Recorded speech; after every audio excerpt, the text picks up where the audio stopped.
বেশ কিছুদিন ধরে অনলাইনে পার্সেল আসছিলো, পার্সেলগুলো ফেলবো ফেলবো করে ফেলা হচ্ছিল না। আজ ভাবছিলাম পার্সেলগুলো ফেলেই দেবো, তারপরে হঠাৎ করেই মনে হলো কি এই পার্সেলগুলো দিয়ে কিছু DIY বানাই।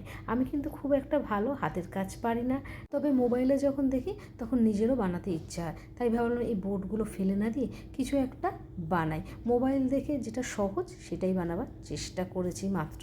দেখো তো কেমন বানিয়েছি, দেখাবার আগেই তোমাদের বলে দিলাম যে দেখো কেমন বানিয়েছি। আমি কিন্তু একদম এ বিষয়ে পারদর্শী নেই, কিন্তু মোবাইলে দেখে দেখে শখ হয়েছিল বলে বানালাম। ভাবলাম ঘরই বানাই, এটা একদম সোজা, তাই সুন্দর করে ঘরের মতন করে কেটে নিয়েছি। এবার আঠা দিয়ে একটু একটু করে পার্টগুলো আটকে নিলেই হয়ে যাবে।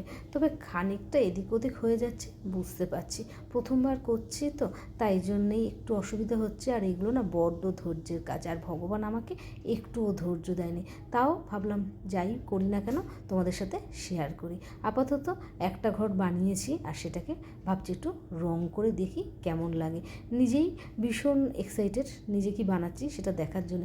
এগুলো কখনোই করা হয়নি, তাই নিজে যখন বানাচ্ছি না ভাবলাম যে কী যে বানাবো, হাতি ঘোড়া বুঝতে পারছি না, তাও বানাই, ছেড়ে দেবো না। যখন বানানো শুরু করেছি তখন পুরোটাই শেষ করব।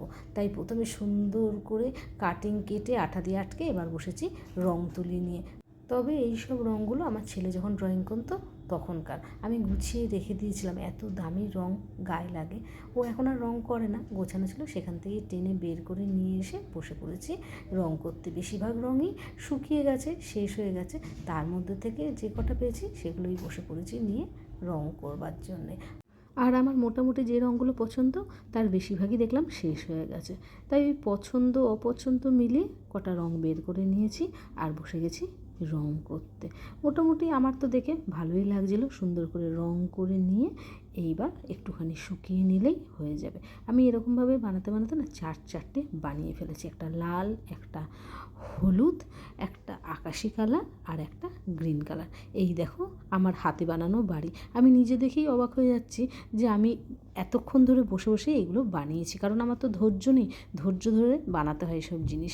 আর সত্যি DIY যারা করে তাদেরকে স্যালুট, এতক্ষণ সময় নিয়ে ধৈর্য ধরে তারা কি সুন্দর জিনিসগুলো করে। আমি অত সুন্দর করতে না পারলেও আমার কাছে আমারগুলো বেশ ভালো লেগেছে, কারণ আমি তো কোনো দিন করিনি, এই প্রথমবার করলাম ধৈর্য ধরে, সেটাই আমার কাছে অনেক বড় ব্যাপার। সুন্দর করে করেছি, জানি না এগুলো কোথায় কিভাবে সেট করব, এখন করা রয়েছে, থাক, পরে চিন্তাভাবনা করে ঘরের কোথাও একটা সাজিয়ে রাখবো।